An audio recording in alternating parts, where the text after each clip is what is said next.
दिया हुआ है इक्वेशंस दिया, अन्य सभी शून्य ज्ञात कीजिए यदि इसके दो शून्य। अल्फा कितना दिया √5/3, बीटा कितना दिया हुआ है -5/3, x minus alpha into x minus beta equal के बाद क्या 0।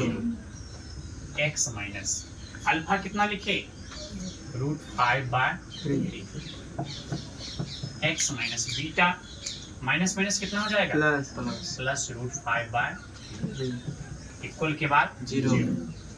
एक सूत्र पढ़े होंगे a minus b into a plus b a square minus b square, x का स्क्वायर, ए जगह पे x था तो x का स्क्वायर दिए, बी जगह पे है √5/3 का होल स्क्वायर इक्वल के बाद 0 हो गया। एक्स स्क्वायर और रूट दोनों आपस में क्या होता है खत्म। जैसे √3 है, अगर √3 का ही स्क्वायर कीजिएगा तो ये क्या बचेगा 3। √5 है तो √5 का स्क्वायर करेंगे तो कितना बचेगा 5। उसी तरह इसका स्क्वायर रूट खत्म, क्या बचेगा 5/3 इक्वल के बाद 0। 3 ले लीजिए, क्या लिखाएगा 3x² - 5 इक्वल के बाद 0, या 3x² - 5 0 गुने 3 बटा था इक्वल के बाद क्या हो गया इनटू गुना हो गया। 0 से किसी भी संख्या को गुना करेंगे वो क्या हो जाएगा 0। कोई दिक्कत यहाँ तक में?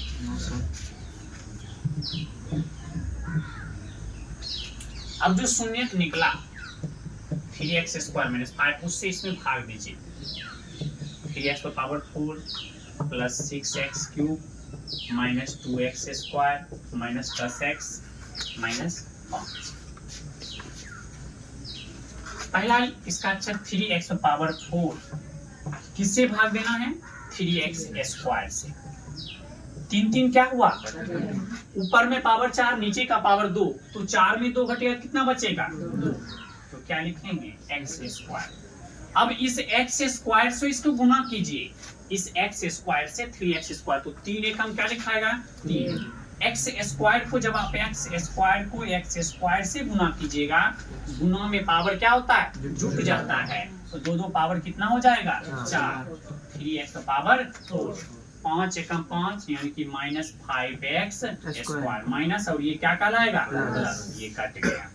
आपका क्या बचा 6x³।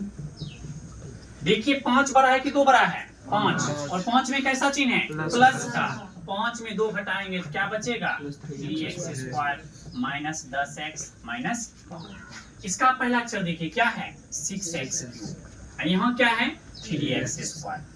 3 दूनी 3 में 2 घटेगा तो किन बचेगा, यहाँ क्या लिखाएगा प्लस 2x। अब गुना कीजिए 3 दूनी 6, x² को x से गुना यानी कि x² को किससे x, कुछ नहीं तो पावर कितना है 1 है, और जब 2 1 पावर कितना हो जाएगा 3, यहाँ क्या लिखाएगा x माइनस 5 दूनी 10x, ये माइनस हुआ और ये क्या हो गया प्लस, ये भी कटा और ये भी कटा, क्या बचा आपका 3x² - 5।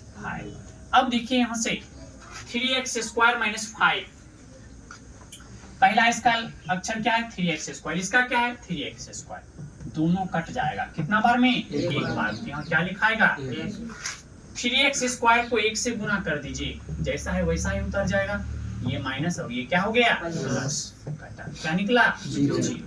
अब जब आपका पूरा भाग लगे, ये तो सत्यापित होगा कि दोनों इसका शून्य था। अब अलग शून्य जो आपका भागफल आया है x² plus 2x plus 1 equal के बाद क्या कर दीजिए 0। अब इसका गुणनखंड तोड़ने आता होगा, x² plus x plus x plus 1 equal के बाद 0। x कॉमन लीजिए तो क्या आएगा x प्लस 1, प्लस 1 कॉमन लीजिए तो क्या आएगा x plus 1। x plus 1 into में x प्लस 1 इक्वल के बाद 0। x प्लस 1 इक्वल 0, तो x बराबर क्या निकला -1। x प्लस 1 इक्वल 0, x बराबर क्या निकल गया -1। अल्फा डैश बराबर -1 और बीटा डैश बराबर -1।